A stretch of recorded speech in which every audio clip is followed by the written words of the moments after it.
to Yirara.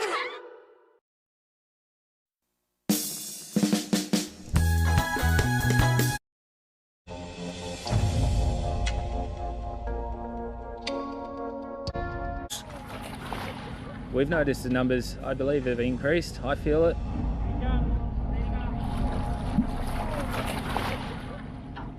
The rise in crocodiles has been exponential. In the early 1970s, it's estimated just 3,000 crocs roam these waters. Now it could be as many as 200,000. They've increased several orders of magnitude now, up to over 200,000 individuals, which would be getting close to what historical levels would be. And that means the crocs are coming back to town. Traps like this have caught 84 crocodiles this year, but they don't always work.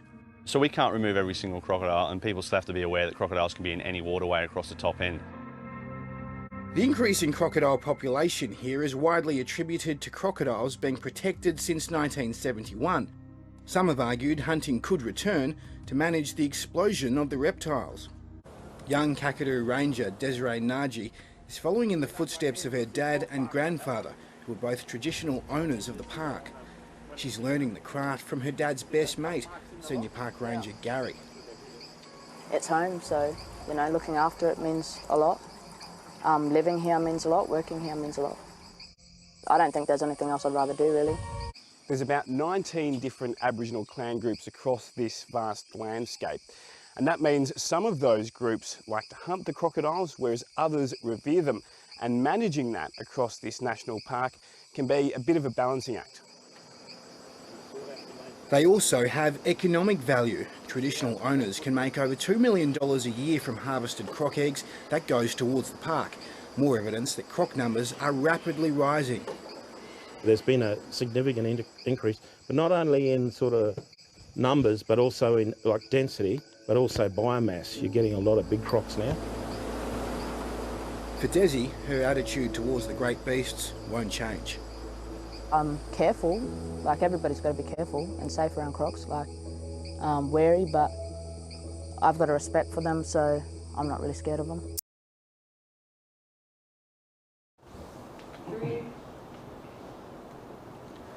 Good afternoon everyone, and welcome to our math lesson for this Thursday, and we are excited to bring you some new learning today in regards to our Year 7 and 8 math lesson. My name is Mr. Liko. My name is Mr. Shane. And I'm Mr. Keegan. And today we are learning about, if we bring up that first slide of our PowerPoint for today we are learning to recap on our 2s, our 5s and our 10s times tables.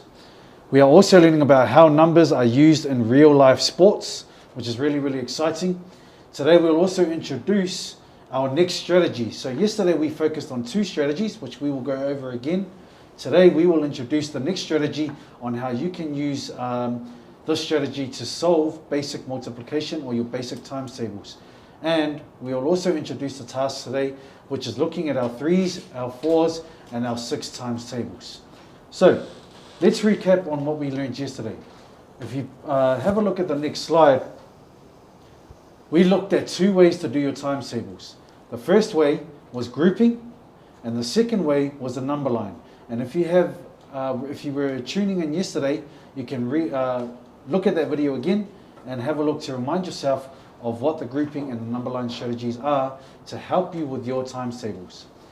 On the next slide, you will see our new strategy that we want to introduce today is repeated addition. So repeated addition, as you can see, there's 2 words in there. Repeated means something that is happening over and over and over again.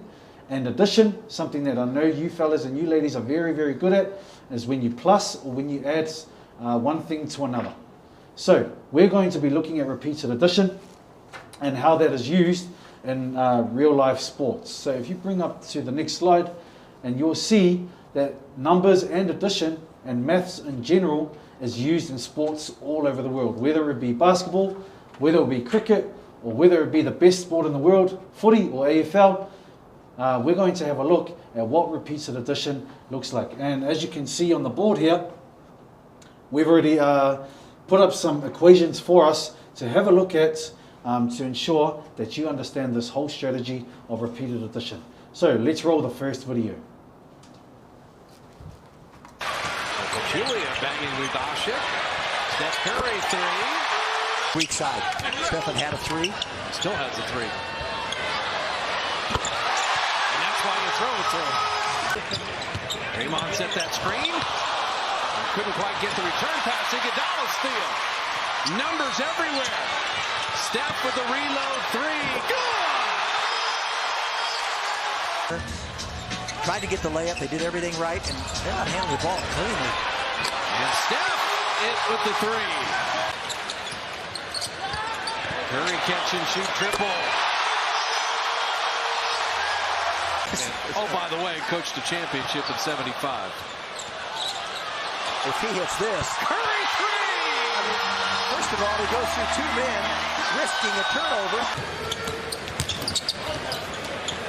Steph had to field it like a shortstop and made the three anyway on the reload. Awesome. We hope you enjoyed that video. So, if you know, in basketball, for a 3-point shot, it equals 3 points. If you saw in that video, did you see how many shots that Stephen Curry made? Let us remind you. So, as we know in basketball, 3 points. The number of shots that Stephen Curry made, did you manage to catch that? I counted 7 shots. Cool. So we're going to put 7 shots in the missing space there. Now, how do we use repeated addition to find out this equation? 3 times 7. And Mr. Keegan is going to show us.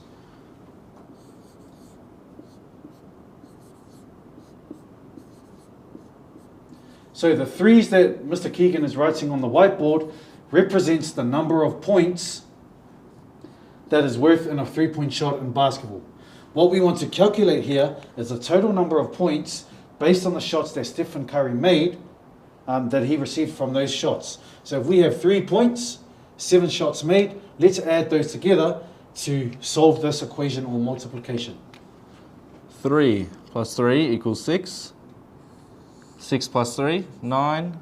9 plus 3, 12. 12 plus 3, 15. 15 plus 3, 18. 18 plus 3, 21. So, in other words, 3 times 7 using repeated addition equals 21.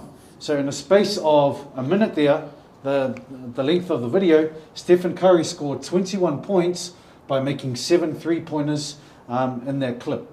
Yeah? Awesome. Now, let's have a look at another sport and how we can use repeated addition. This time, we will help you count while the clip is playing.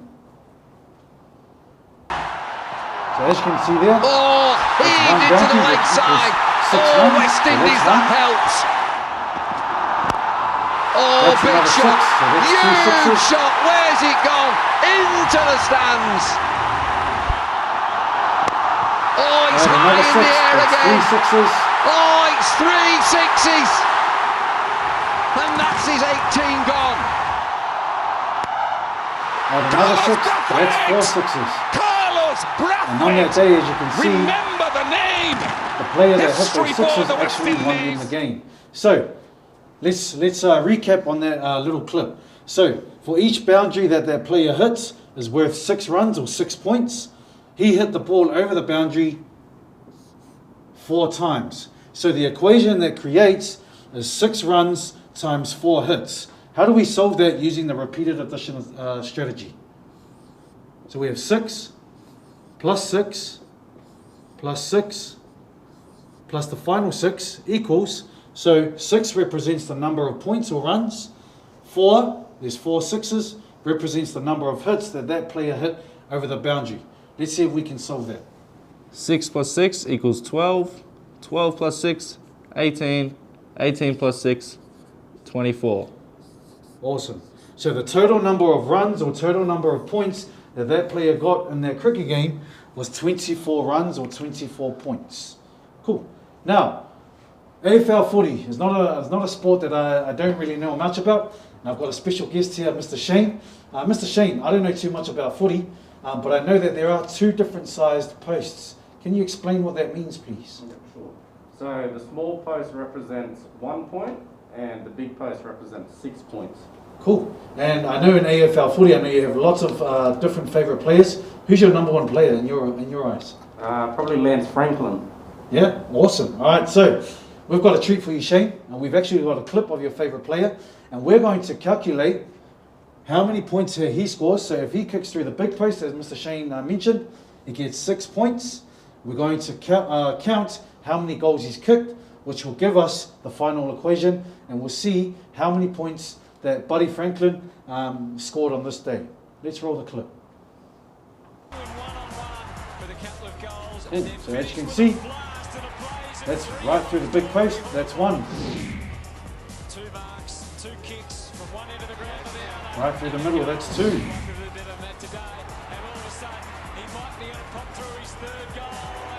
Three.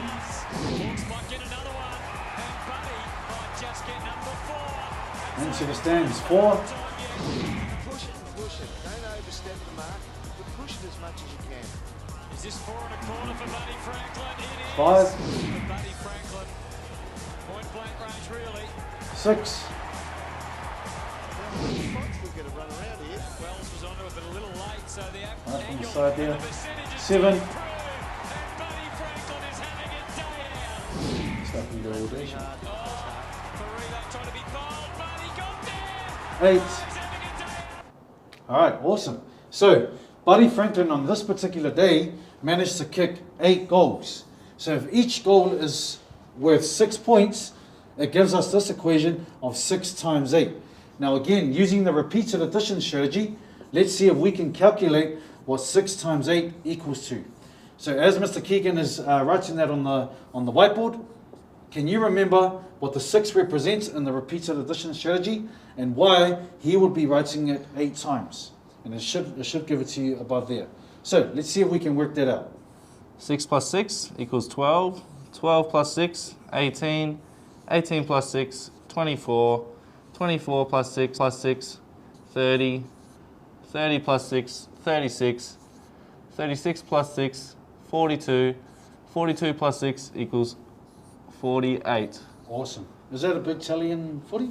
Yep. Yeah, so that's massive. So in footy, 48 points or 8 goals kicked is a pretty big tally.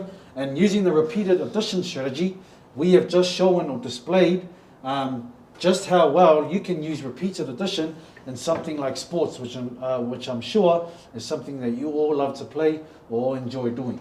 Okay, so hopefully you guys got a better understanding of what numbers looks like in sports or repeated addition, and we're going to look at our task for today. So Mr. Keegan's going to show us on our work desk over here what our next task is for today. So yesterday we focused on our 2s, our 5s, and our 10s times tables. Now the 10s, we gave you an opportunity to do it on your own. Mr. Keegan has gone ahead and completed it. If you have finished that row, it should look something like that. Now, based on the points that we've looked at, let's look at the 3s. Just like Stephen Curry done in the clip, let's see if we can fill in the missing spaces in the 3 times tables column. We could use repeated addition to add 3 to this 12 already. So we have 12 plus 1 equals 13, plus 2 equals 14, plus 3 equals 15. Nice. And again, 15 plus 3, 16, 17, 18. Awesome. So if you continue on and you continue to add 3 to each of those numbers, you'll find that you'll eventually get the right answer right up to 36. So by adding 3 every time, just like you would do in the repeated addition strategy, is the key to solving that 3 times tables. Let's have a look at the 4s. So yeah, 4 times 1 is 4. Using the repeated addition strategy, you'll then go 4 plus 4, which also the same as 4 times 2. What's the answer to that, Mr. Keegan? So we have 4 plus 4 equals 5, 6, 7, 8, because we added another 4. Cool. And then if we were adding another 4 to the 8, it would be 9, 10, 11, 12. As you can see, the answer is already 12. Awesome. So there's a lot of missing boxes there, and we hope that you can use those strategies, whether it's repeated addition or the number line or the grouping strategies that we've looked at so far to solve the basic multiplication. So that brings us to the end of our math lesson for today. Let's recap on what we've learned today. So if we bring up our last slide, what did we achieve today? We are able to recount our 2s, our 5s and our 10s times tables. We are also able to understand the use of numbers in real life. So like you saw in the video at the beginning, where you can use numbers in community or you can use it in sports, which is awesome. That is great to know. Using repeated addition to solve basic times tables. So the new strategy we've shown you today is a great way for you to solve your basic multiplication. And finally, we looked at completing our 3s, our 4s, and our 6s times tables in the number chart in your workbook. We hope that you've had fun watching those clips and using maths in real life. We look forward to seeing you tomorrow for another math lesson right here at Yirara to You studio. Over and out. Thank you.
Welcome back, everyone. We are now going to jump into our integrated learning lesson. And my name is Mr. Liko, just to remind you guys. And my name's Mr. Max, if you forgot. Yeah, awesome. So, what are we learning today in integrated learning? So, we are learning to recap on the awesome research skills that we introduced yesterday. We will also learn to understand some new points. So, we've looked at north, south, east, and west. We've actually got some new points that we want to introduce to you fellas and to you ladies that you can use on a compass to find your way around Australia. We're also going to calculate the travel time and distance between places using Google. You've already made a start on that page, and we're going to revisit that and see if we can finish off that task. Okay, so let's have a quick reminder, and I'll bring up the next slide. And as you can see on the map of Australia, just to remind you, we have on the west there, Western Australia. To the centre of the country, we have the Northern Territory. Now we're moving closer to the east side of Australia, which we've got Queensland. Moving further south is New South Wales. Then we've got the Australian Capital Territory, followed by Victoria. And in the deep south of Australia is Tasmania. And then we've got South Australia. So just to remind you about those key places and states and territories of our beautiful country. So let's have a look at the 4 compass points that we've focused on so far in integrated learning. So we have north, and north is normally pointing upwards on the map. Our next point is east, which is normally on the right hand side of the map. At the bottom of the map we have south, and on the left hand side we have west. Now I know Mr. Max earlier on in the week had a really cool tip to remember those key points. What was that acronym that you came up with earlier in the week? So the acronym is never eat soggy wheat bix. Never north, eat east, soggy south, wheat bix west. And that's a really good way to remember those different coordinates. Yeah, awesome. Thank you, Max. So if we have a look. Right. So our next slide, we're going to introduce 4 different points or 4 new points to the compass that you may have not learned before. So on the next slide, you'll see we have our north, east, south, and west. Those are the 4 that we know of. And as you can see on that diagram, there's actually more. So our first point is, if you click on the button, please, is northeast. Now, northeast means, right, it's not quite north, but then it's not quite east, right?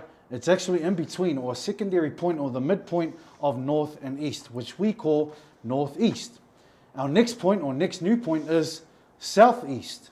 Now, it's not quite east, but then it's not quite south. In the middle, similar to northeast, is southeast. And the other way to see it is SE. Our next point is, moving to the left-hand side of the map, is northwest. Now, not quite north, not quite west, but straight in the middle, or the midpoint of those 2 points, is northwest.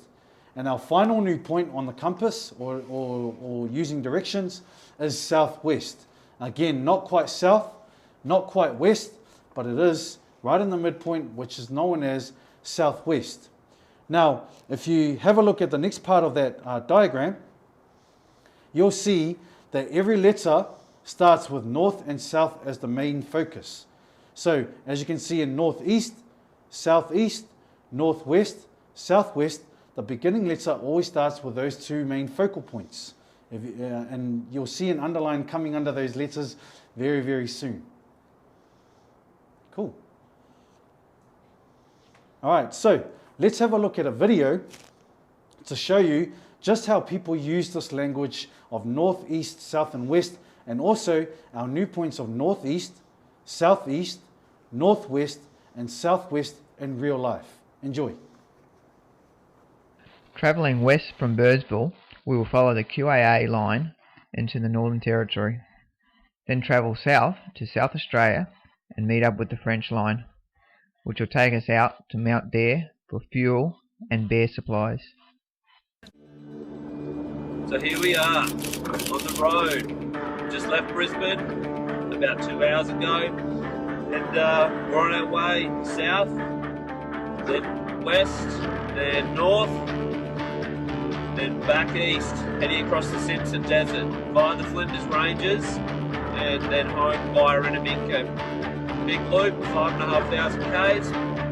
We're going to do that over 2 weeks, and stay tuned, and I hope you enjoy what you see.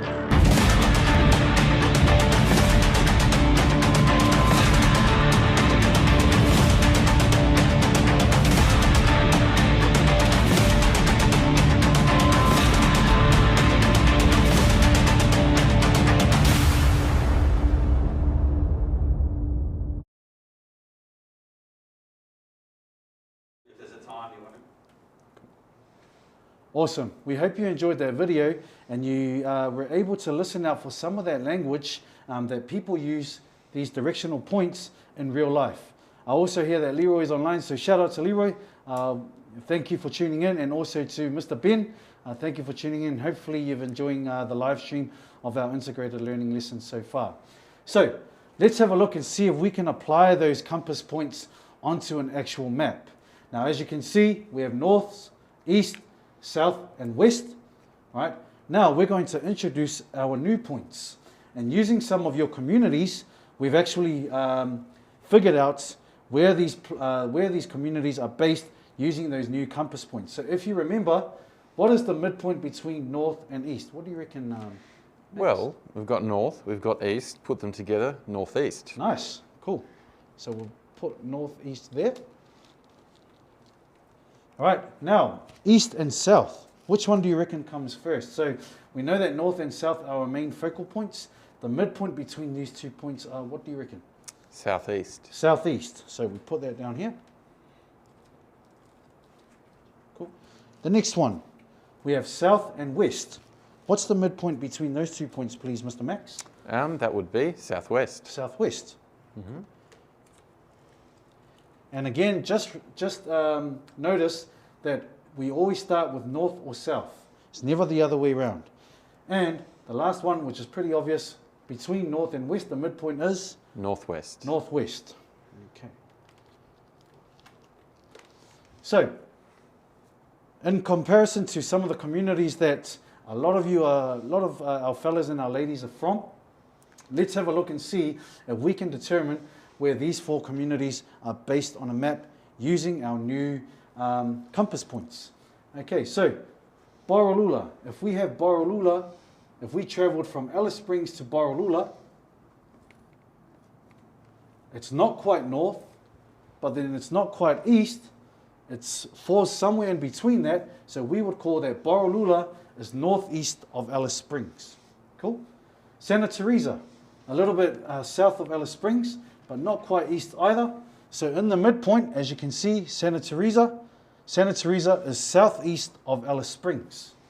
Now let's look at Imampa. Imampa is kind of leaning towards the left of the map there, or left of Alice Springs. So if you travel from Alice Springs to Imampa, it's not quite south, but then it's not quite west. It kind of falls in the middle there. So Imampa is southwest of Alice Springs. And our last community there is Yondamu. If you were to travel from Alice Springs to Yondamu, yes, you are traveling north, but you're also traveling a little bit to the left there. So the midpoint between north and west is northwest. So therefore, northwest, when traveling to Alice Springs to Yondamu, you are traveling in that direction.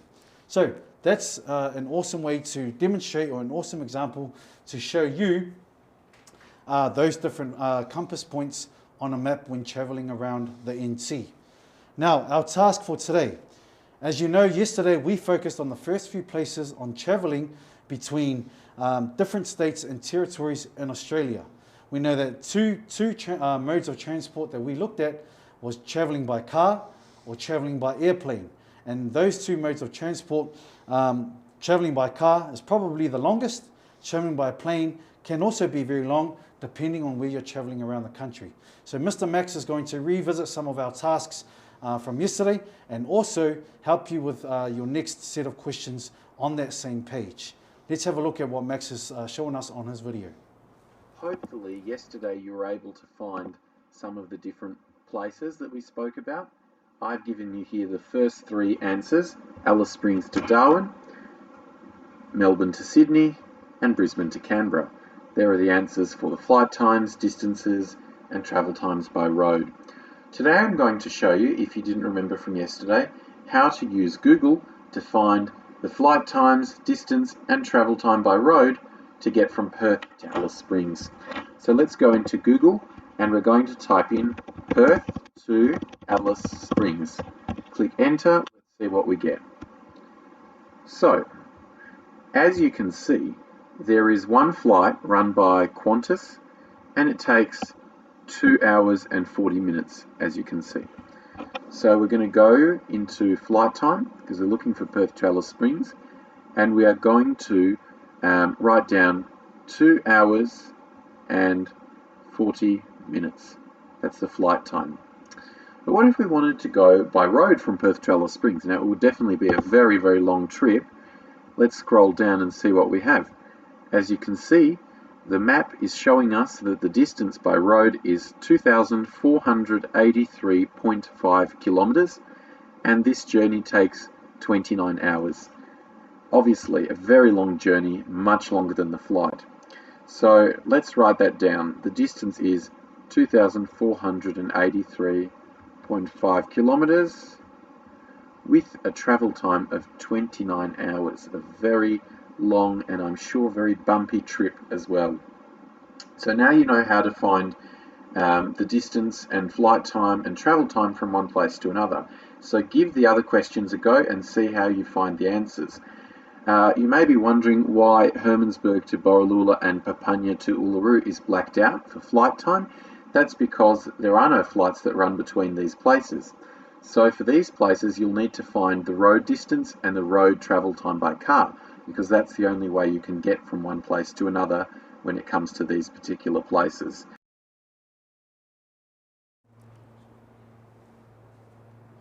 Awesome. We hope you enjoyed that video, and now you've got a little bit of an understanding on how to complete the rest of that task sheet in your workbook. And based on that travel time and also the travel distance, you can see just how vast and just how far places are in Australia, given that we are the 6th largest country in the world. So that brings us to the end of our integrated learning lesson for today. Max, what was probably the most interesting thing you found about our lesson? Well, for me it was really interesting to learn about the different communities around Alice Springs and what direction they are from Alice Springs. How about you, Mr. Leaker? What did you learn? Yeah, I think learning about the new compass points, I never knew that we would get so specific. So northeast, southeast, southwest and northwest is a great way for me to learn when I want to travel around Australia. So tune in back tomorrow, 1 o'clock, same time, right here at the Yirara College studio, and we hope to see you then. Bye.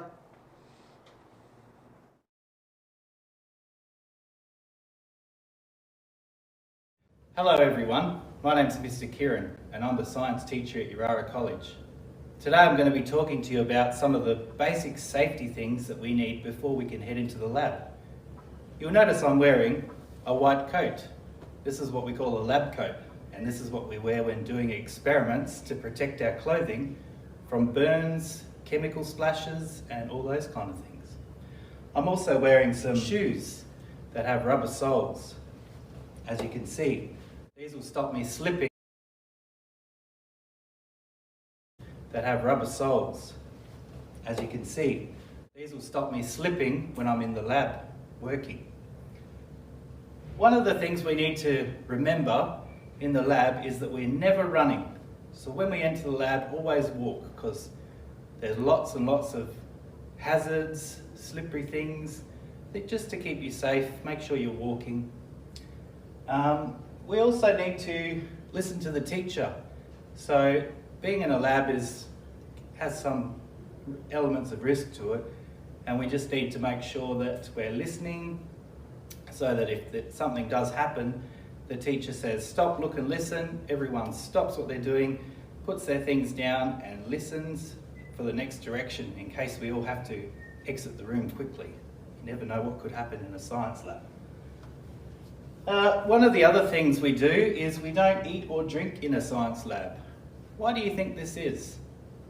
Well, one reason could be that we might accidentally put our water bottle down and then we might pick up a chemical and drink that thinking it's our water, and we'll get poisoned. So we don't want to eat or drink in the lab. Eating, we could have something on our hands that We may touch the food, we eat the food, we swallow it, and that could get into our body and make us very sick. So we don't want to eat or drink in the lab. That is what we don't want to do.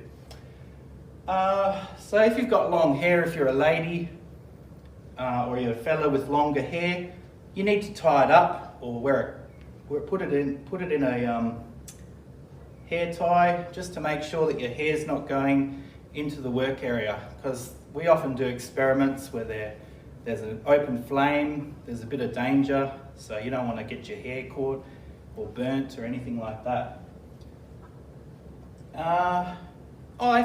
Accidents happen occasionally, so if you happen to accidentally break something or spill something, it's important to let the teacher know so that it can be, or the LSO, so it can be cleaned up in a timely manner.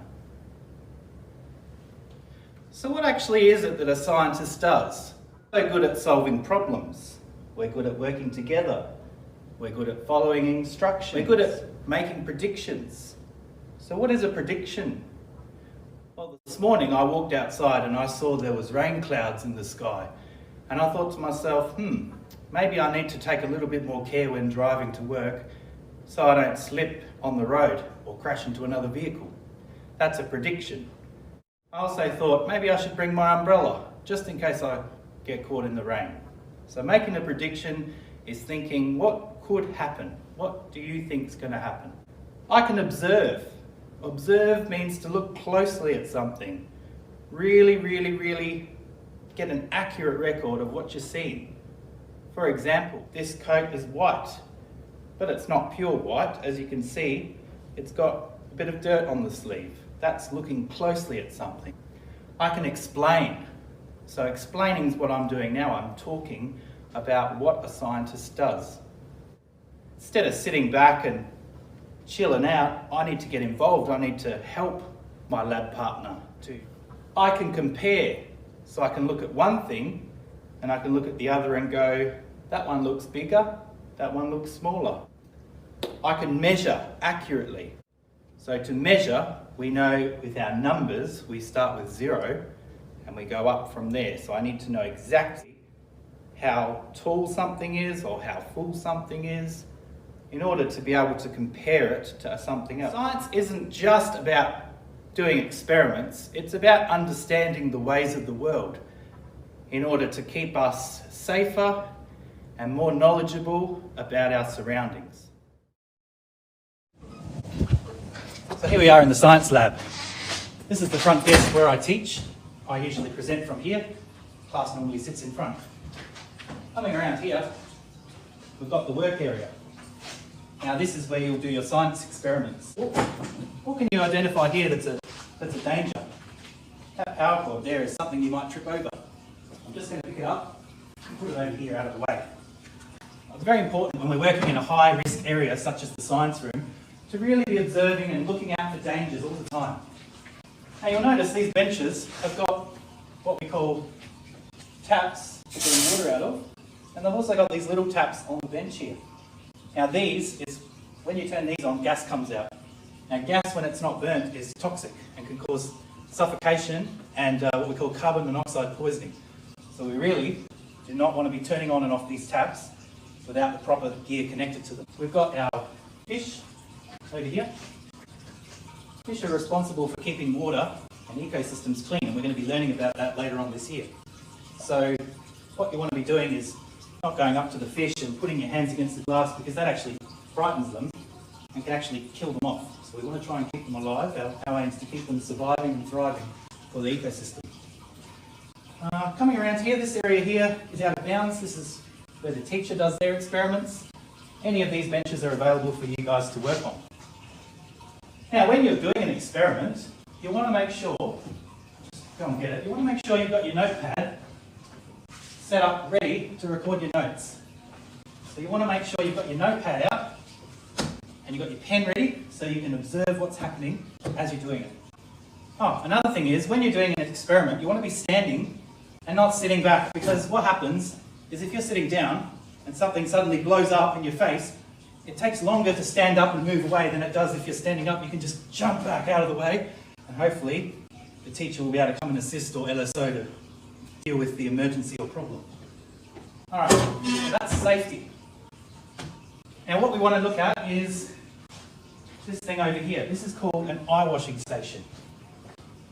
Now if you were to get chemical in your eyes, if for some reason something does blow up or something gets in your eye, you want to come straight over here and you want to turn this on using your foot. You put it right in there and just rinse it out straight away. Alright, so that's only to be used in emergencies. We don't want anybody mucking around with that, because if your eye gets something in it, it's very important to flush it out straight away or you can do some permanent damage to your eyes. Another thing we don't want to play around with is what we call a fire extinguisher. Now this thing is only to be used by a teacher and only in an emergency. We don't want anyone mucking around with this, taking it off the wall. We want to make sure we have our things there ready to use in an emergency. Let's start with the content for the lesson. Now up here at the front, I've got behind me a thing that says laboratory hazards. From this picture, see how many hazards you can identify. Now a hazard is something that's dangerous. What can you see? Because you can slip over. So it's very important not to run, to always walk and wear enclosed rubber-soled shoes. This guy here, what's wrong with him? Sandwich in his hand and he's eating while doing some chemical experimentation, which is dangerous because if this chemical gets on his hand and he puts his sandwich in his mouth, that chemical is going to go into his body. So that's a danger. Now we've got this lady here. She looks like she is... What's she doing wrong? She's got a spoon, but she's not eating anything. What do you think's wrong with that? I said you need to be standing, so if there's an explosion, you can jump back out of the way without getting your face blown off. Very dramatic. Alright, what's wrong with this bench? You want to make sure you keep your bench clean of any dangers. See that? You don't want that on your bench. You don't want anything on your... See that? You don't want that on your bench. You don't want anything on your bench that's not... What's wrong with this one here? She doesn't have her goggles on. So there's a flame, no goggles, but it could burn her eyes. Very dangerous. Looks like there's some stuff left on that bench unattended. So as you can see, there's lots and lots of problems here.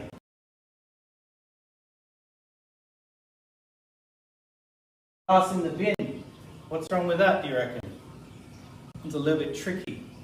Well, if I'm the janitor, let's say I'm the cleaner, and I go around the school to change the bin, I'm just going to pick it up like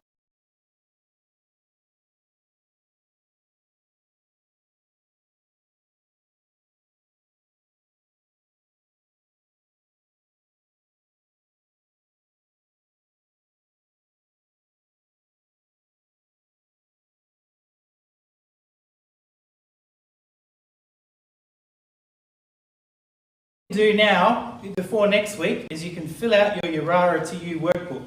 Week 2, make sure you identify all of those rules that we went through, those 6 most important rules on that page 1. Fill all those out, the answers are at the bottom if you forgot.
back to Yirara.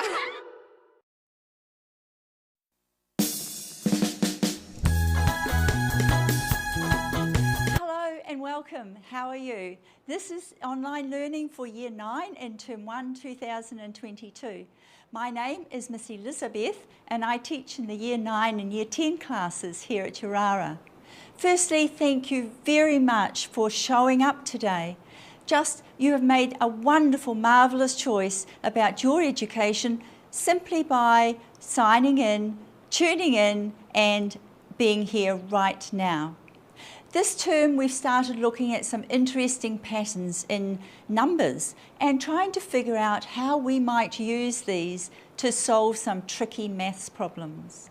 So today we are going to use one of these patterns to solve some problems and jump from one number to another and take a look at some interesting maths words as well. So let's get started. These online lessons are a bit unusual. If you go to the Yirara College website and click on Information, then you can find our maths book, Year 9 Maths.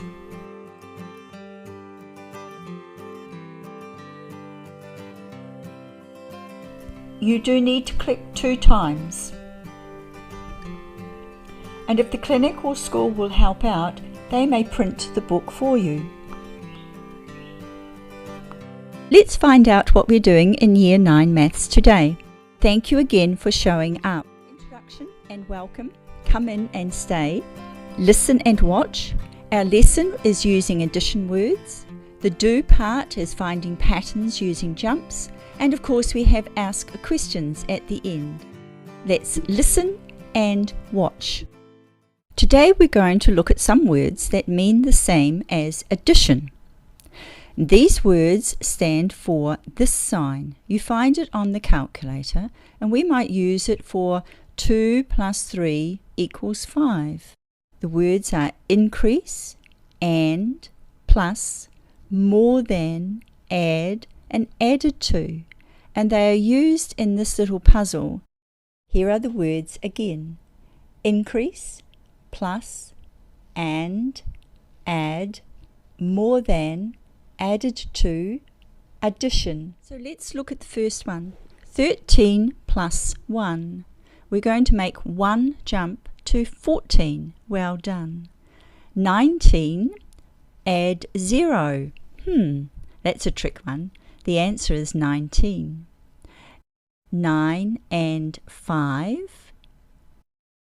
2, 3, 4, 5 jumps and we come to 14. Good work. 5 and 7. Start at 5. 7 jumps. 4, 5, 6, 7. Well done. And we come to 12. Good work. 9 and 4. 1, 2, 3, 4 jumps and we come to 13. 10 and 5. 3, 4, 5 jumps and we come to 15. Well done. That's awesome. Let's try the next one. It's a little tricky. It has increase. So we need to start at 11 and go up to 17. Good work. Add 8 and 4. Start at 8 and add 4. 4 jumps. The answer is 12. Great. 7 plus 10. It's 7 and 3, 4, 5, 6, 7, 8, 9, 10 jumps and we come to 17. Awesome. 8 and 6. Start at 8 and 6 jumps. 3, 4, 5, 6. The answer is 14. And 9 and 5. 3, 4, 5 jumps and the answer is 14. 2 plus 13. 1, 2, 3, 4, 5, 6, 7, 8, 9, 10, 11, 12, 13 jumps. Well done. And the answer is 15. 12 plus 5. 4, 5. Beautiful. 17. 6 more than 9. So we have to start at 9 and 6 more. 1, 2, 3, 4, 5, 6. Great work. 15. 11 added to 8, so start at 8, 3, 4, 5, 6, 7, 8, 9, 10, 11. Well done. 19. Good work. 0 more than 15, so start at 15 and 0 more, so the answer is 15. 9, add 6, 3, 4, 5, 6 jumps. Well done. 15. 14 plus 1, 14, and 1 jump takes us to 15. Good work. Now we're going to work on these last ones. 14 add 3 is 17. 9 add 6 is 15. 11 plus 4 is 15. 8 more than 7 is 15. 7 plus 6 is 13. 11 more than 8 is 19. 8 and 7 is 15. 12 plus 3 equals 15.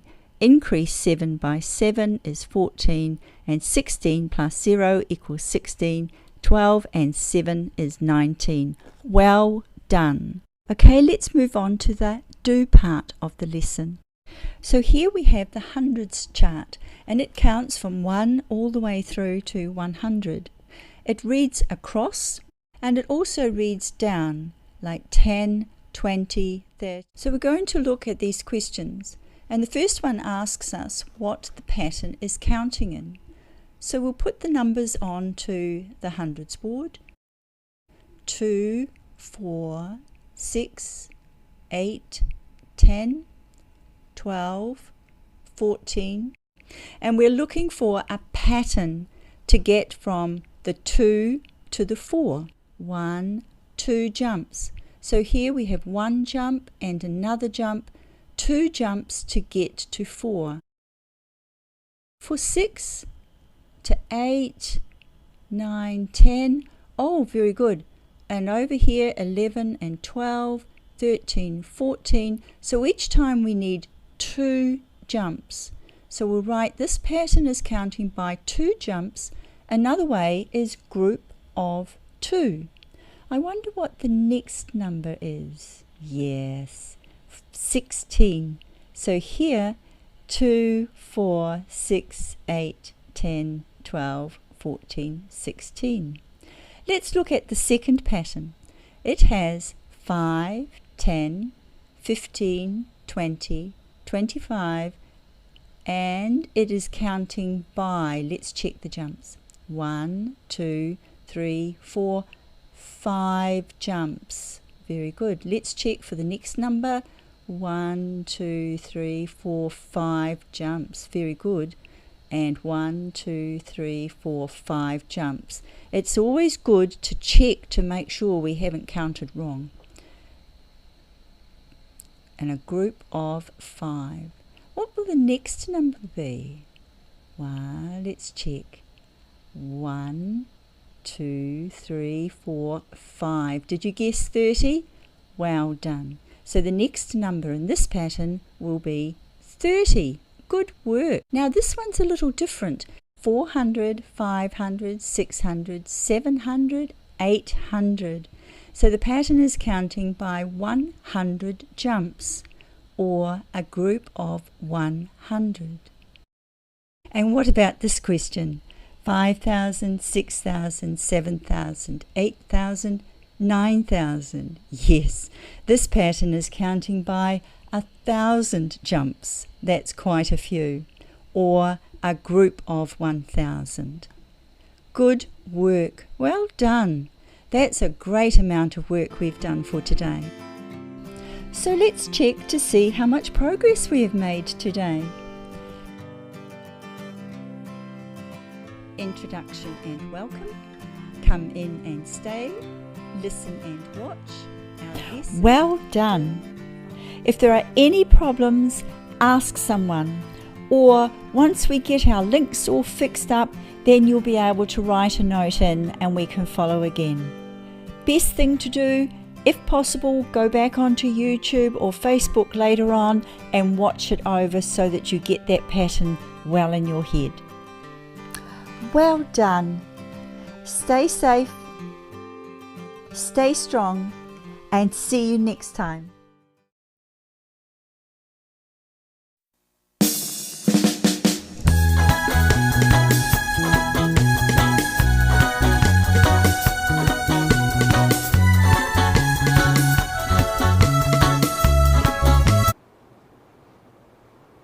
Hi everyone, welcome to today's class. I'm Miss Kamisha and today we are going to be listening to Ruben talk about bush tucker, and then we're going to start on page 8 in our workbooks. And then we're going to come up to write and draw about some places in your community.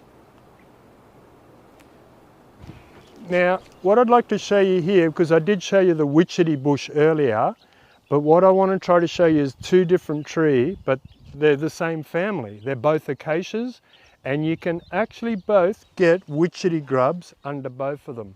So this one here I've got in my left hand, when you look at the leaf, it's a long thin leaf, and that is your mulga. You've got over 5 to 10 different types of mulgas. This particular mulga, it looks similar to the witchetty bush. So when I put these both together, oh Ruben, they've both got a yellow flower. They're both acacias and they're both flowering. But the thing to make difference is this mulga leaf, and that's the witchetty bush leaf on my right hand. So there's a difference in the leaf, but when you look at both of the trees together, they almost look exactly the same from a distance. They both produce basically witchetty grubs, up to 20 witchetty grubs in these root systems. One witchetty grub, a big one, has got the same protein as an average size steak. So it packs a punch. That little grub is just as more healthier and more better for you than that actual steak. So more sustainable as well. Also with the mulga, it's a hardwood. So a lot of tools would have been used, boomerang, digging sticks. So it's actually a hardwood, and hardwoods were a lot of tools. As we go through down the next bit, I'll show you the oaks and the weighty woods next up. But yeah, this is the difference between your witchetty bush, acacia, and your mulga, which is an acacia as well. And we'll go on to the next one now.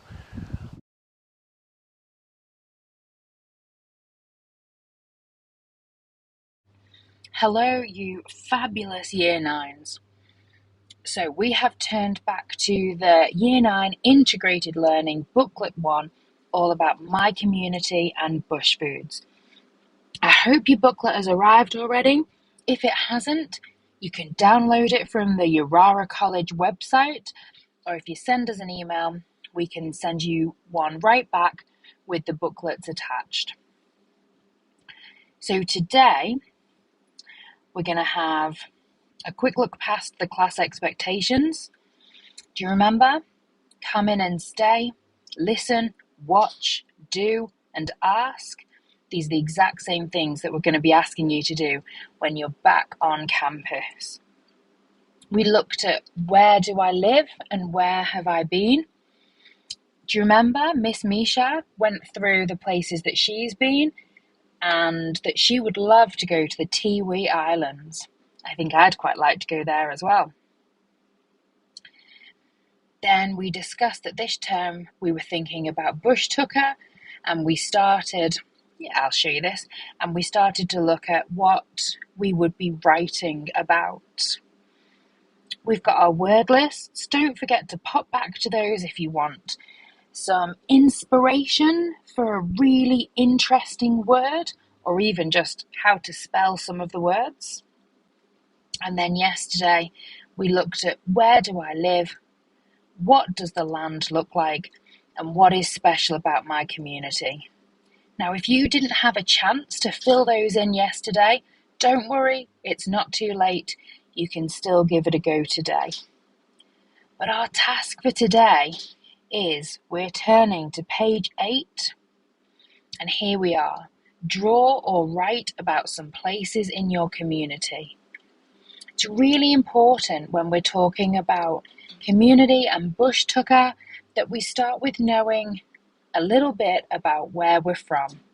Okay, I've hardly been anywhere in the NT. I've been to a few places, but I've not been everywhere. So I'd love to hear about where you are. And I've even left space for you to draw a picture. Now we've got a real treat for you today because Mr. Dan himself has filled in this page of the booklet for you. So we're going to see what he wrote about his place. In my community of Alice Springs,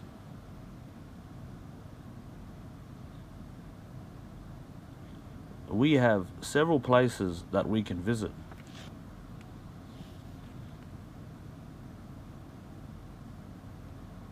We have 2 big shopping centres,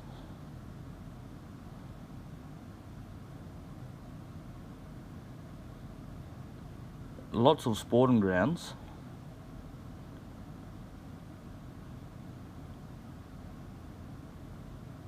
galleries, and interesting tourist spots like Anzac Hill.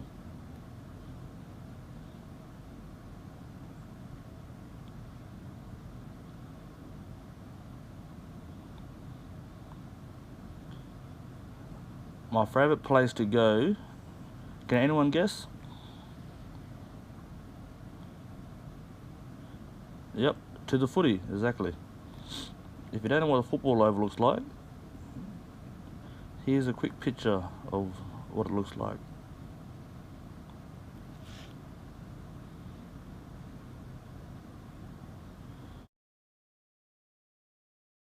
So now it's your turn. I want you to write about some places in your community and I want you to draw a picture. Now you don't have to be as good an artist as Mr. Dan to be able to do a little sketch or a little map or anything that you can show me. Somewhere that's special, even somewhere that's boring. It doesn't matter.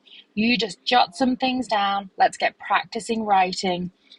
The more we have on paper, the more we have to work with, the better it will be. Well done. Off you go.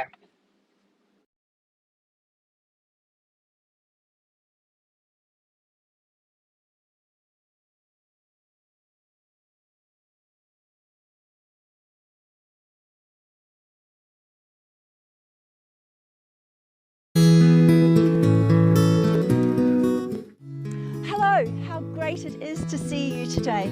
My name is Elizabeth, Miss Elizabeth, and I've come to bring Christian Studies lesson to you today.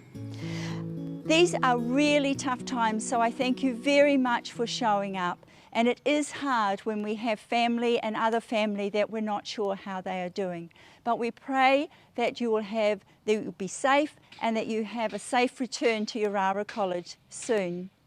Behind me is the north-facing side of our Yirara Chapel, and it has a beautiful cross. And when we are inside, we can look out on a day and see the beautiful air around us.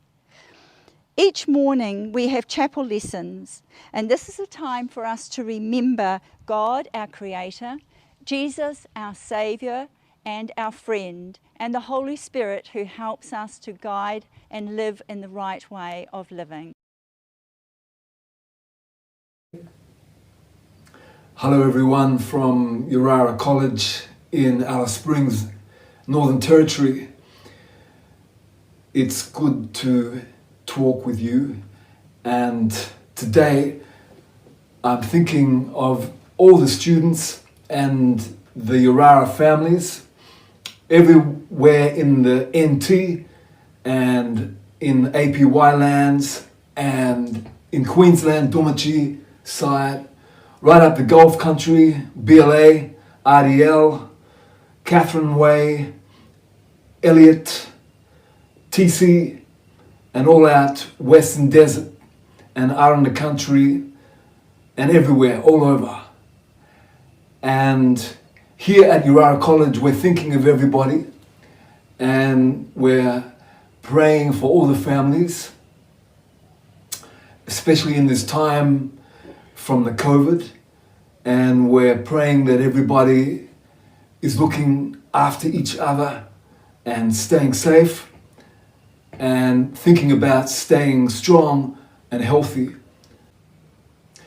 And so we say the blessing that we always say, the blessings of heaven, the blessings of earth, the blessings of sea and of sky on all we love this day, and on every human family, the gifts of heaven, the gifts of earth, the gifts of sea and of sky, in the name of Christ who loves you. Amen. Bible verse this week. A voice from heaven said, "This is my Son, Jesus, and I love him. I am very pleased with him." Matthew 3 verse 17. The story of the Gospel of Jesus. Today's story about Jesus. Jesus comes to be baptized in the sacred river Jordan in his home country, Israel.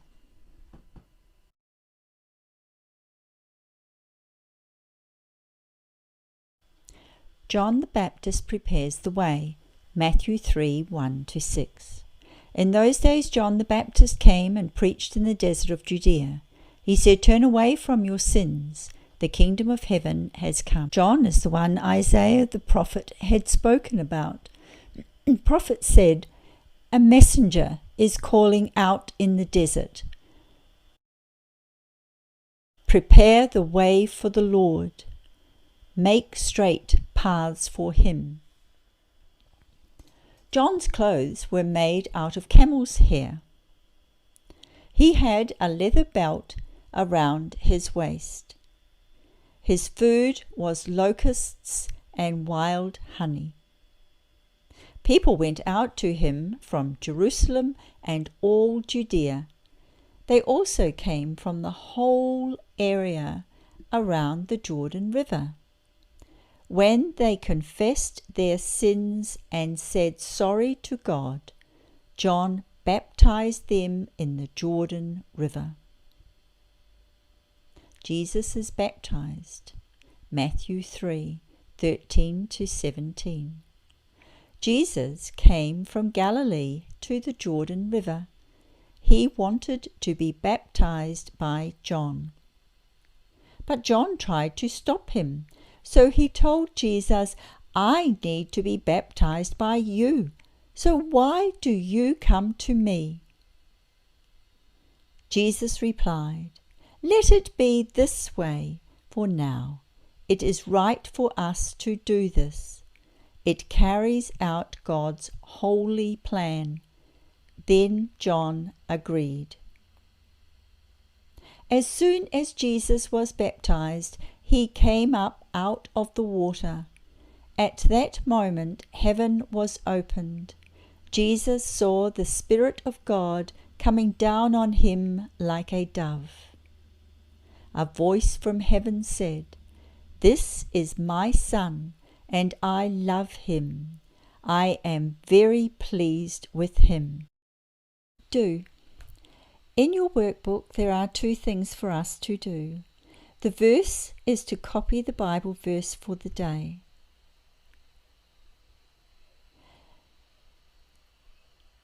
A voice from heaven said, "This is my Son, Jesus, and I love him. I am very pleased with him."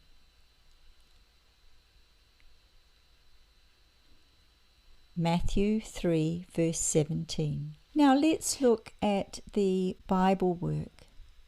Who was preaching in the desert? Verse 1. So in those days John the Baptist came and preached in the desert of Judea.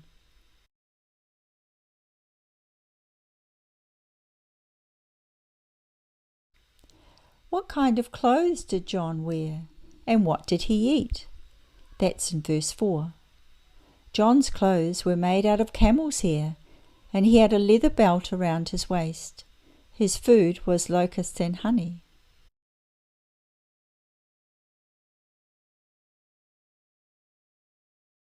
What did Jesus want John to do? Jesus came from Galilee to the Jordan River. He wanted to be baptized by John.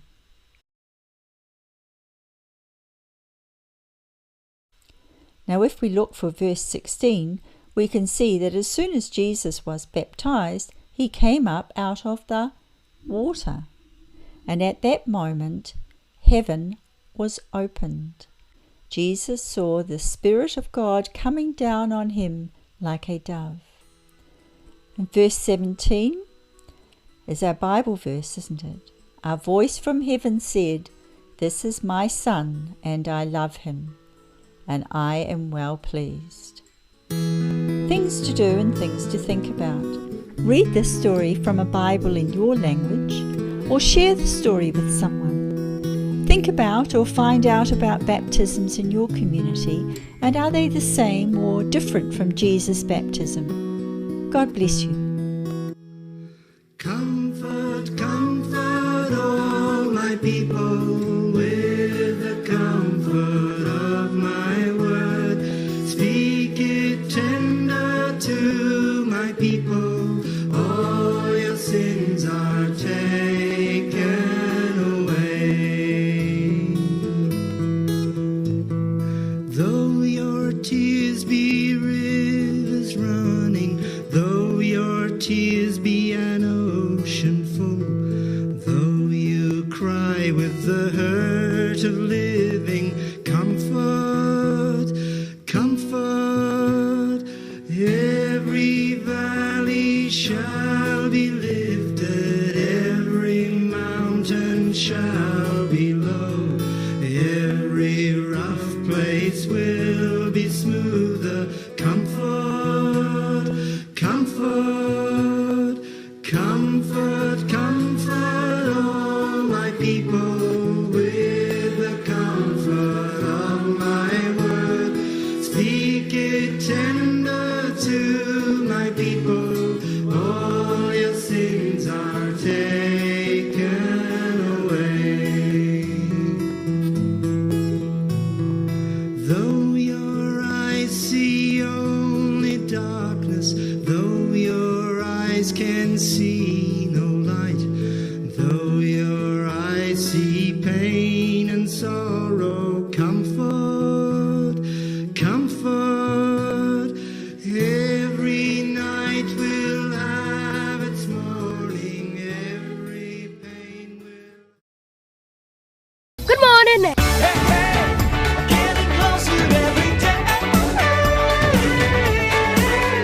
Welcome back to Yirara.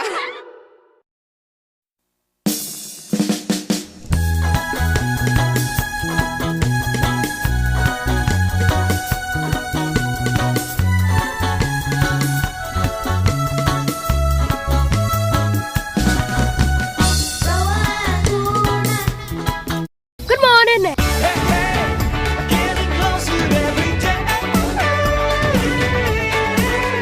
Welcome back to Yirara.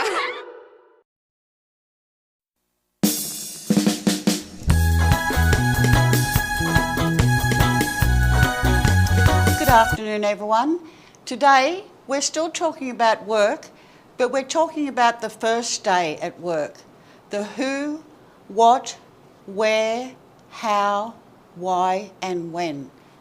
So this is what we're focusing on, your very first day. You will be nervous. Let's have a look at the next slide. Thanks, Miss Tina. Now, there's things to do on the first day of your job. Really make sure you have a good sleep and you're ready. This shows that you want to be at your best. Don't be late. Don't walk in there late. Get there at least 15 minutes early. Now look and play the part. That means don't wear your terrible old clothes, don't wear dirty clothes, have a nice shower, shampoo your hair and be ready. Now, the next line is repeating that. Take the proper approach to how you dress and what you say and do. Now, next slide, thanks. We've got a video resource. We had a lot of fun this morning doing a role play for the first day of work, but we swapped roles. Now, Mr. Dave was the boss and I was the employee. Now think about what I said about looking good, paying attention, being early, and let's watch that video clip now and see if you think I did a good job or Mr. Dave did a good job. Let's watch that now. Good morning, Andrew. Hey. My name's Fred Smith. I'm the HR manager here at PEC Health. It seems that you've come a little late, miss. Oh, I slept in. Punctuality is very important, and our expectations at PCI Health is that you arrive on time. If you're consistently arriving late, this might impact on your future employment. So please be ready to work when it's time to start your shift. Yeah, okay. What do you want me to wear? Miss Andrew, we have a dress code here at PC Health. Smart business attire with closed-in shoes is needed, and this portrays good professional manner. This is for professionalism, and also you might need to wear some protective equipment over the top. So you need to wear professional equipment. I mean, this looks a bit unprofessional. We've got to try and keep professionalism here. Well, like I said, I slept in. I didn't have much time to get ready. Miss Andrea, when you come to work, it's important that we put away our mobile phones. Phones are not permitted unless there's an emergency, so you'll need to put them away into your locker when you start your shift. Yeah, okay. All right, so is there a bus near here? Yes, Andrew, there's a bus stop running on Smith Street. It arrives every 30 minutes, so you'll be able to catch the bus. Oh, okay, because I've got a car. Yeah. Yeah. Who'll I be working with? I don't want to, have to do all the work myself. Oh, you're going to be working in Alex's team. We've lined it up for you. Yourself, Jess, and Thomas work with Alex, so as soon as we're finished here in the staff meeting, we can go and I'll introduce you to Alex's team. Yeah, okay. And what about, do you provide lunch for me here? Yeah. Or where's the break room? Mr. Bennett in 10 minutes is going to provide you with an induction. He's going to show you around the facility and take you through an induction. Miss, I'm trying to let you know about the stuff that we're going to be doing.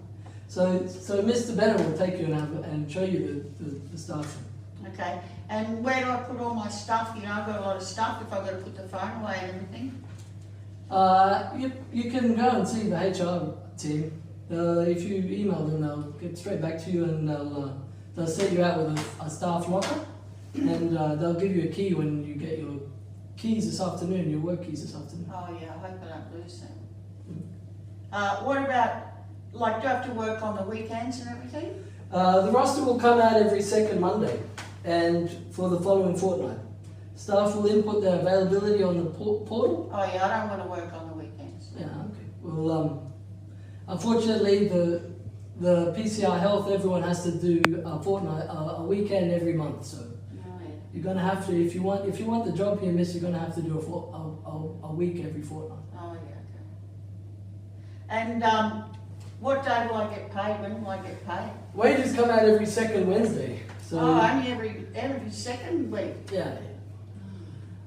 We send out pays on a Wednesday every second week, and you can go down and put in your bank details with accounts as soon as you're free from the induction. If you want. I'll do that. And what about when I bring my car in? It's just parked out the front now. Yeah, Mr. Bennett's going to show you the staff car park during your induction. Yeah, okay. And who do I see if I don't know what I'm doing? I haven't got a good memory. I might forget. Yeah. Andrea, if you're unsure of anything, don't hesitate to ask the team. We're here to help you, okay? So if you're unsure, we're going to be here to help. So I'm here to answer any questions. If you need, just send me an email.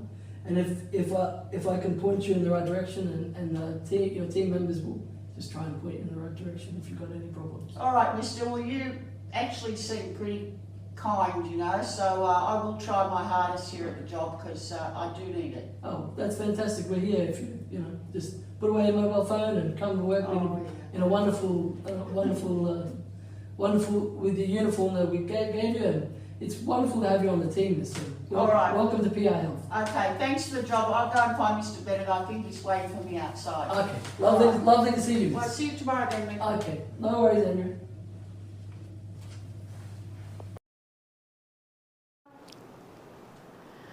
Okay, so you watched that, and I'd given you a few tips beforehand about being ready, having a good sleep, being your best, being early, and dressing well.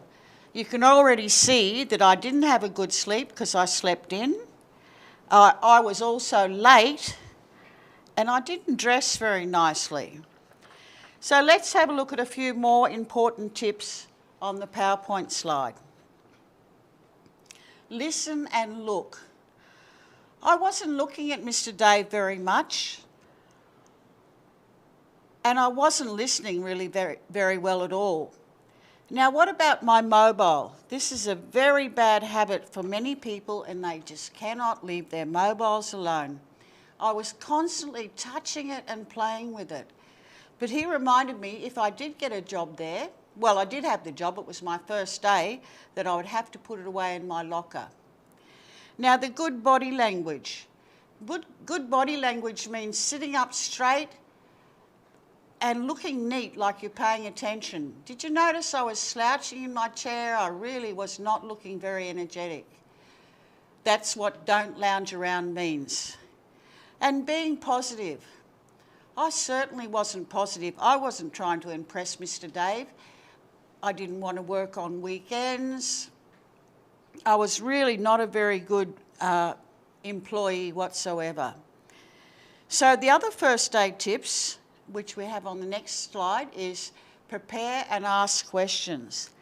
Now, the questions I was asking Mr. Dave were not very well phrased, and they were very self-centred. I didn't ask how I could help him and what I could do to be a better employee. I just wanted to know where the lunchroom was and when I got paid. I really wasn't very nice at all. The thing is, you do need to relax, but don't relax too much. On your first day, once you get out there, don't be shy. Say hello to the people around you and talk to as many people as possible, because they can let you know how the place works and what you should do. Now for your worksheet. Let's have a look at that, because we're going to look at two ways of asking questions: the simple way or the more polite way, a more sophisticated way to look at it. Let's have a look at your worksheet. Now, I'm sorry, there's a spelling mistake there. It says, is there a busy stop near here? That's supposed to be, is there a bus stop near here? So look at the left-hand column and then try and find the same question over here. So we're looking for a question about a bus. Here we go. Is there a bus service from town to here? So what I want you to do is draw a line from this one over to the bus. Okay, who will I be working with? Oh, where do I put my stuff when I get to work? Look down here. Here we go. Is there a staff room or lockers for workers to use? Okay, you've got the idea. I'm not going to do that for you. So thanks, everyone. Have a beautiful day, and I'll see you again soon. Bye now.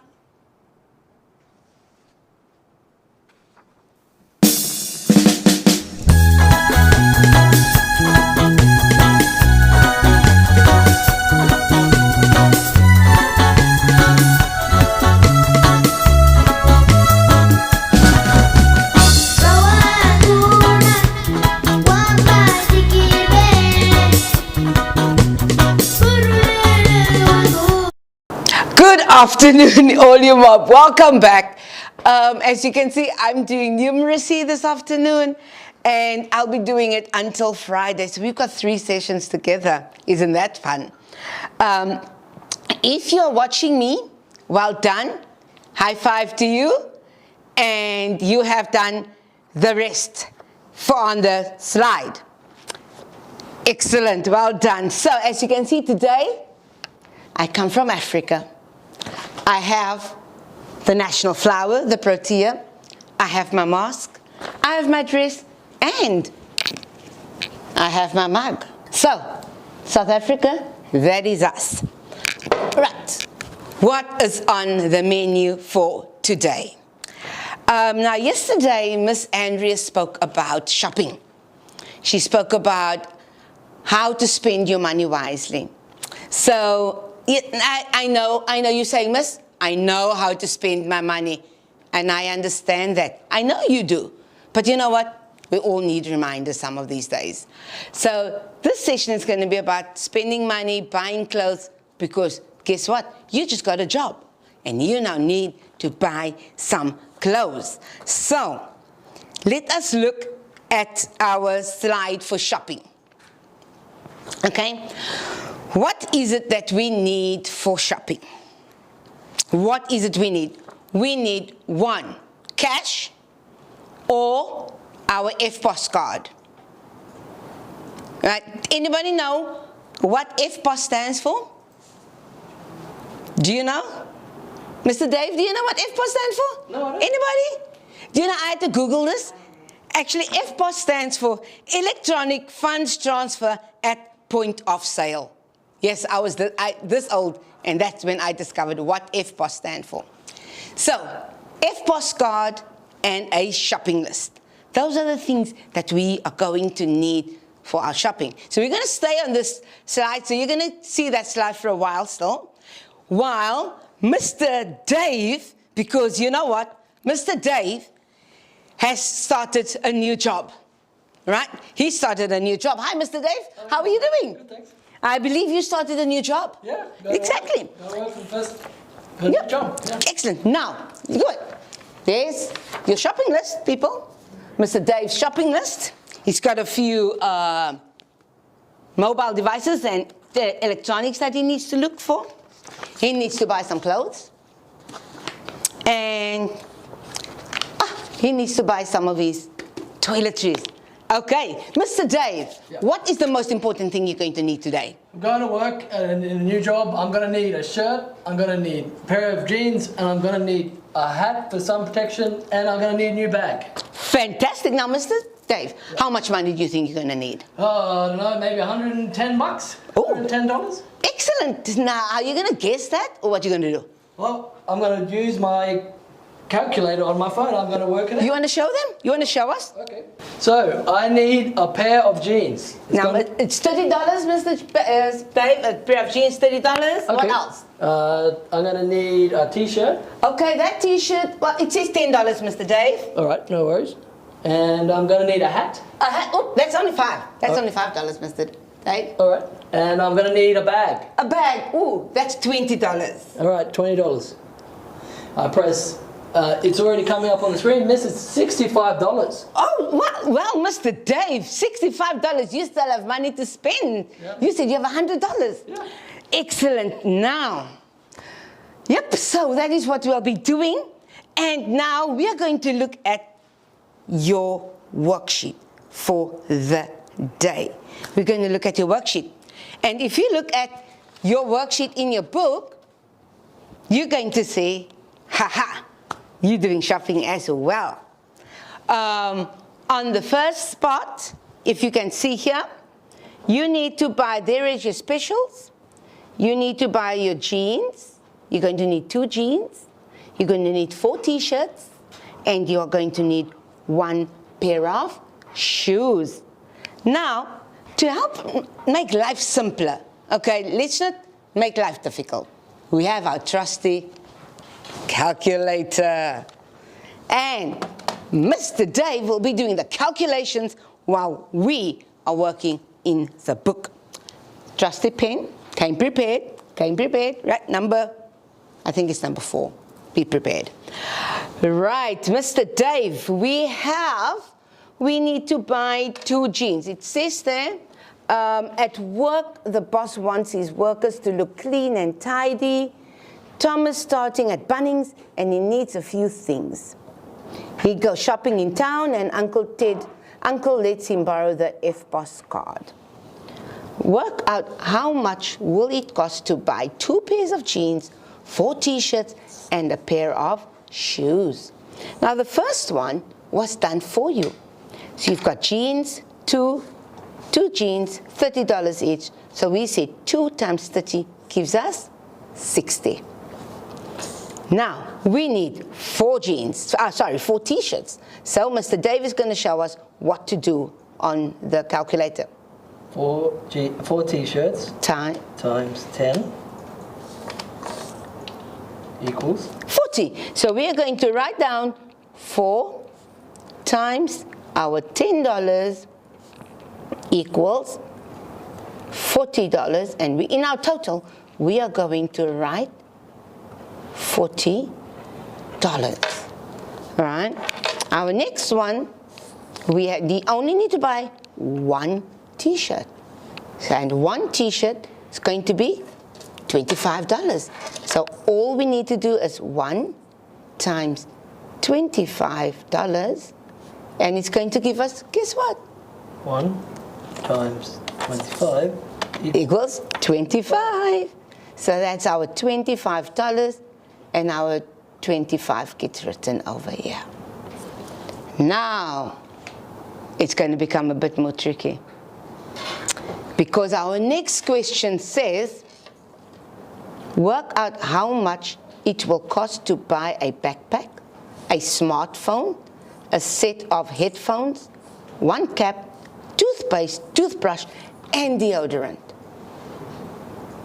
So our first step is going to be writing down all the items we need. So I'm just going to do the first 2.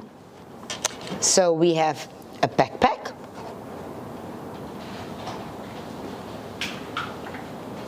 and a smartphone.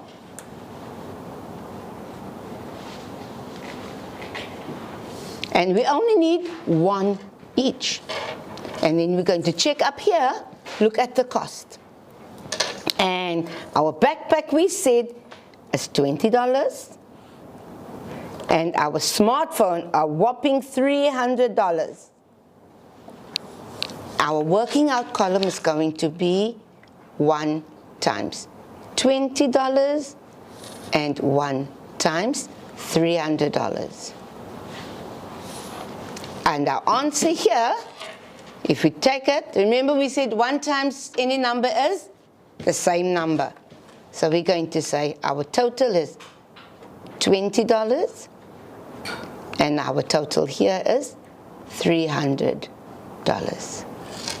So when you have your workbooks, I want you to continue and complete.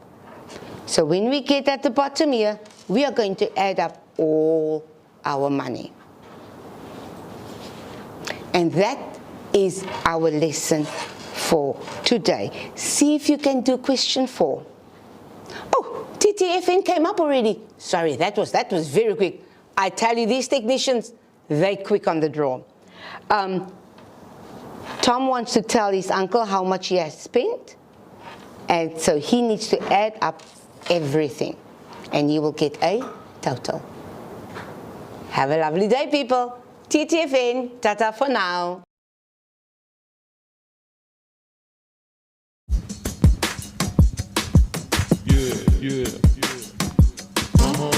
I wake up, it's a new day and I wanna go to school. Get an education, I ain't nobody's fool. I grab a lunchbox and I head out the door. So much I wanna learn and so much to explore. I walk into my school and there's nobody here. Where are all my friends? I begin to fear. I look at my phone and I check my emails, searching for a message that can give me details. I find the one, can't believe I missed it. Now it makes sense, now the puzzle pieces fit. I thought I heard a rumor, didn't think it was true. Witness the return of Yirara to you.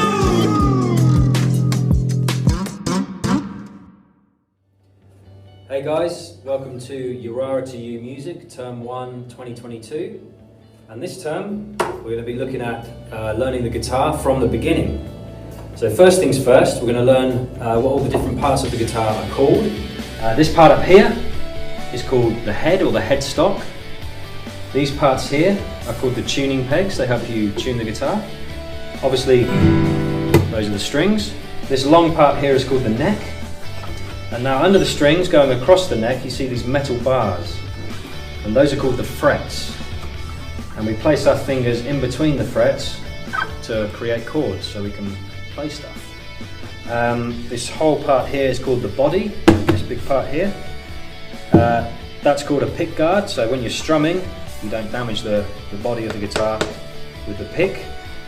Sound hole, so the sound goes into there and it kind of it echoes and reverberates and amplifies and makes it louder.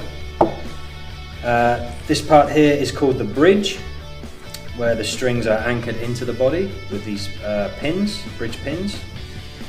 There's a little white part there that the strings go across called the saddle.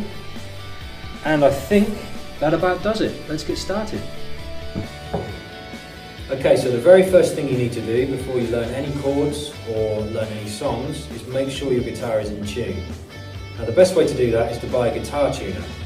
One of the easiest to use and simplest ones is a clip-on tuner like this, which you can pick up for between $10 and $20 either online or at a music shop. And switch it on, clip it onto the end of the guitar. Simple as that, and we can start tuning. Now the first string, the thickest one, is supposed to be an E.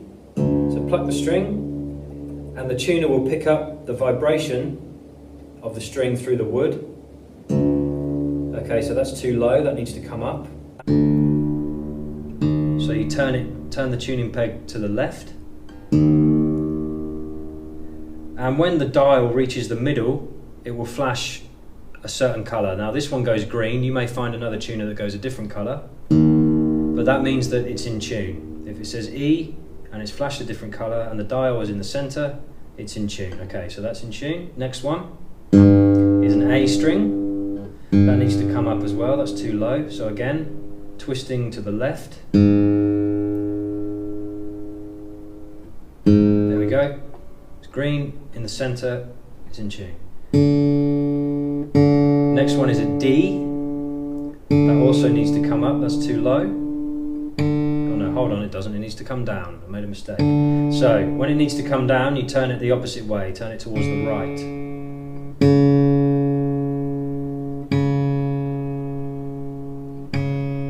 There we go, that's in tune, that's a D. Okay, G, that needs to come up, that's a G. So, these pegs, the other side, you need to turn them the opposite to what you would these ones, okay? So the G, when it needs to come up, you turn it to the right. There you go, that's in tune. The B, again, needs to come up, it's too low. Turn it to the right. There we go. Now that's too high, so it needs to come down. You need to turn it to the left. There we go, so that's in tune. And you should have a pleasant sounding, in tune guitar. Another thing you're going to need is a guitar pick or a plectrum. You can pick these up from a music shop or online. They're pretty cheap, you can buy them in bulk. Right, let's learn some chords. Okay, so the first chord we're going to look at is an E major chord. So, you're going to put your index finger on the first fret on the G, and then your middle finger on the second fret on the A, and then your ring finger directly underneath it on the second fret on the D string. And then strum the strings, and there you have it. There's an E major chord.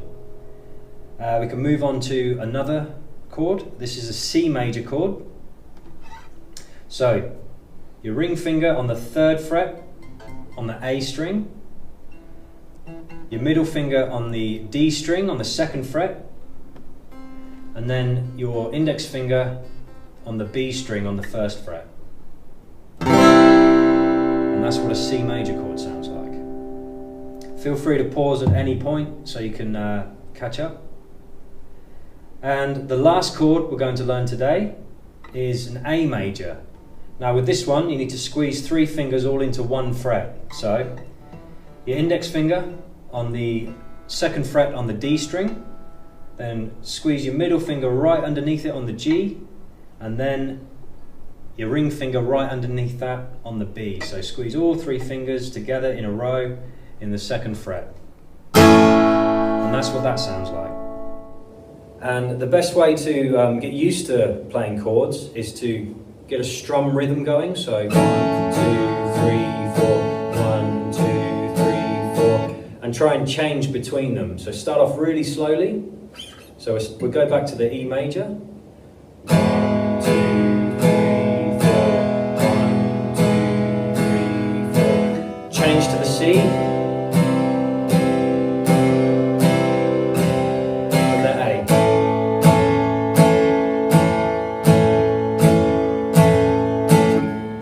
And over time you can slowly get faster.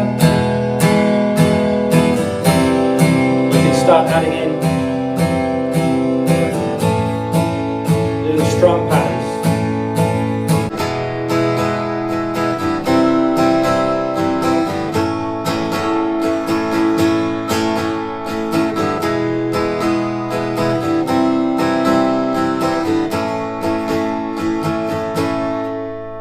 First things first, just get used to placing your fingers in the correct place for the chords. Right, that's all for today, guys. Thank you so much for watching, and I'll see you next time when we will be learning some more chords. Take care. Good morning.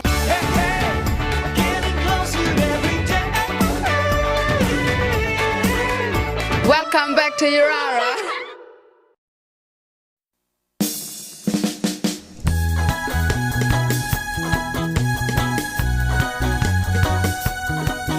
Good morning.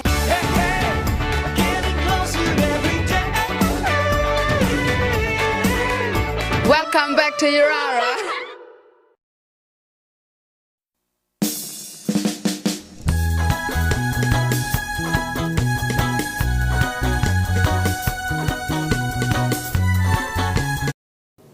Hi, this is Miss Lisa, filling in for Mr. Paul today for your integrated learning lesson. Before I talk about integrated learning, I want to talk to you about NTCET, which is the Northern Territory Certificate of Education and Training. So the NTCET is an internationally recognised qualification that helps students develop their skills and knowledge they need to succeed, whether they're headed for further education, training, vet, or going into the workplace. The NTCET is done across all the schools in the Northern Territory. It can be completed in 2 years, but most people take about 3 years to do it, which is why we offer Year 13 here at Yirara.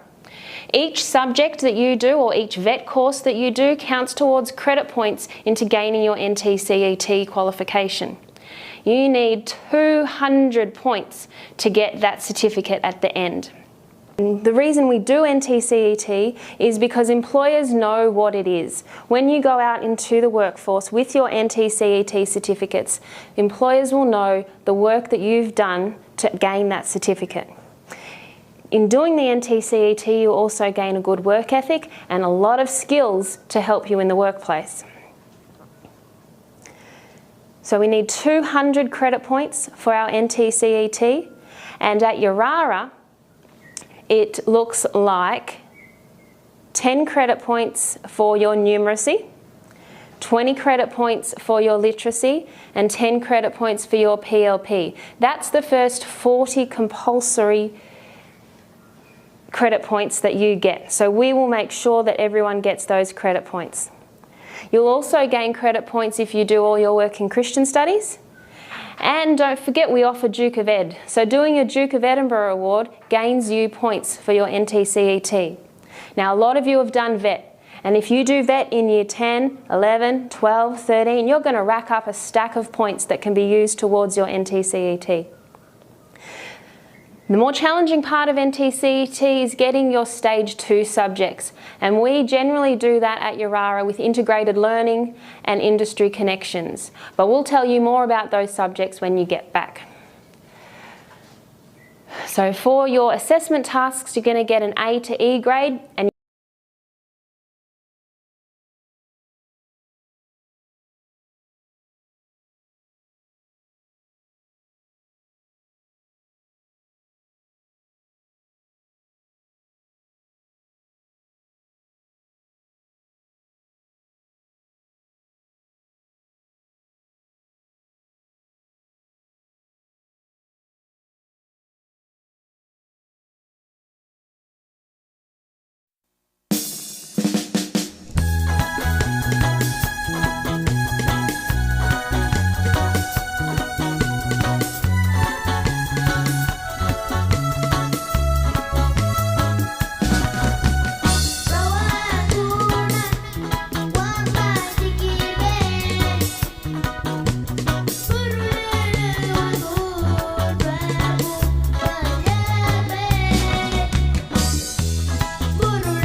Hey guys, it's Emily here. So Mr. Paul and Miss Flo are both not away today, so I'm going to be running your maths. And I just wanted to address before with Miss Lisa's integrated learning lesson, we had a little bit of technical difficulties, but you guys will be able to access her whole lesson tomorrow when the video gets posted up on the YouTube and on the website and things like that. Okay, so for maths today, we're still talking about data and graphing. And if you remember from yesterday's lesson, you tallied up the colour preferences of houses to paint the colours of houses. Today we're doing a similar thing, but it's going to be about animals that are visiting a waterhole and tallying up how many times the animals have visited the waterhole. So I'm just going to jump straight into the worksheet here and run through it with you guys and break it down. So as you can see on the worksheet, we've got all these animals here, and the worksheet says the ranger's working on country, set up a camera to take photos of moving animals around a waterhole. Here are the photos that they got after 3 days. Now the photos are not obviously of animals visiting a waterhole, but basically every single photo represents each time that animal visited the waterhole. So underneath here, it says, use this table to collect your data.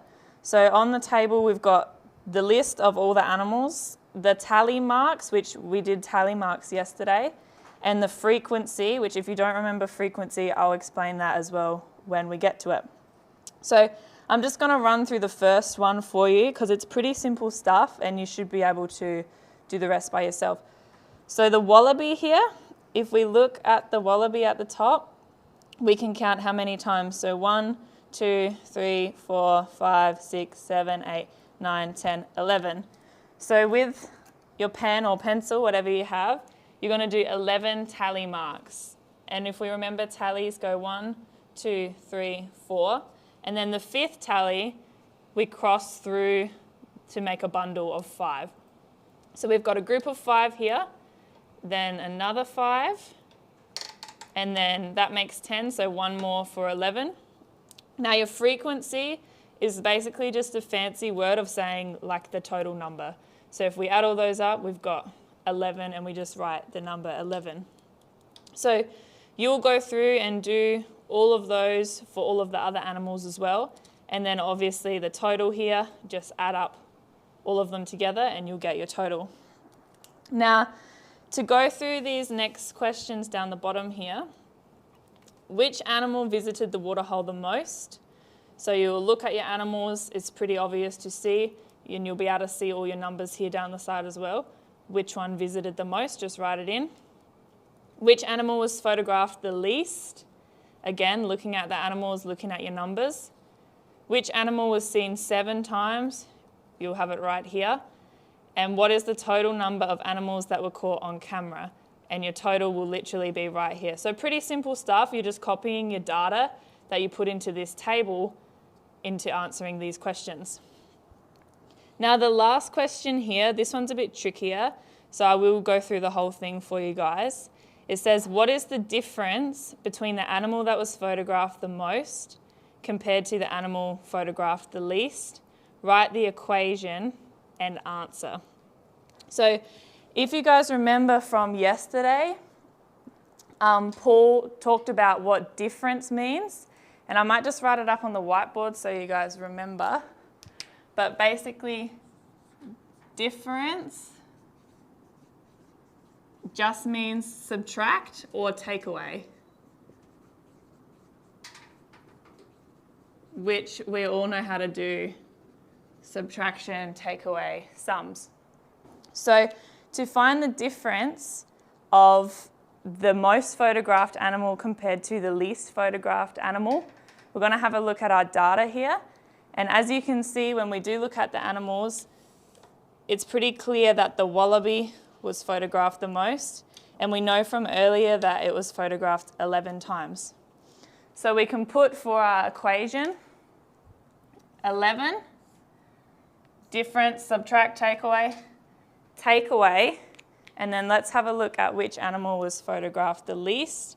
It's pretty clear to see, obviously the snake, we've only got 2. So then we're gonna put 2 in and take away 11 from 2 to find the difference. So 11 take 2 is 9. So that means that the wallaby visited the waterhole 9 more times than the snake visited the waterhole. And that's how you find the difference. So on your worksheet, you're going to write that as an equation. So you would put in 11 take away 2 equals 9. And that will be your answer there. The difference is 9. Now, if we flip over to the other side, we're just going to focus on this top part today and do this bottom part tomorrow. So the question says, can the ranger tell if the wallabies are all different wallabies, or could some of them be the same wallaby visiting at different times? Explain your thinking. I think that it probably is going to be the same wallaby, because wallabies pretty much all look the same, and you wouldn't really know if it's a different one every time or the same one visiting like 3 or 4 times a day. But if you think something different, you can write down something different, but just explain sort of your thinking behind what your answer is. And then the second question here just says, rangers often collect data on the environment, including animals or plants. Why do you think it is important for them to collect this data? Now, when I read that question, a word comes to my mind, the word ecosystems, which if you don't know what that is, it's basically a word that just describes how the environment works in its natural form. So basically how the plants work together, how the animals work to help the plants help the animals, basically just everything in the environment running smoothly. And if we're collecting data on animals and plants and waterways and things like that, it helps give us an idea that that ecosystem is running smoothly, nothing is overpowering another thing, or we're going to wipe it out and make it extinct or anything like that. So I think that it is important to collect that data to keep that balance and keep everything running smoothly. So you can write that in basically how I said it if you like, or if you think something different, explain your answer, explain your thinking. There isn't really a right or wrong, just whatever you're thinking in your brain is perfect. And then this next bottom part here, just leave that and we'll look at that tomorrow. So that's pretty much it for the lesson today. Not a super long one, pretty simple stuff. I know that you guys all in my class and Mr. Paul's class will definitely be able to manage that. So good luck, and I'll see you guys again soon. Good morning.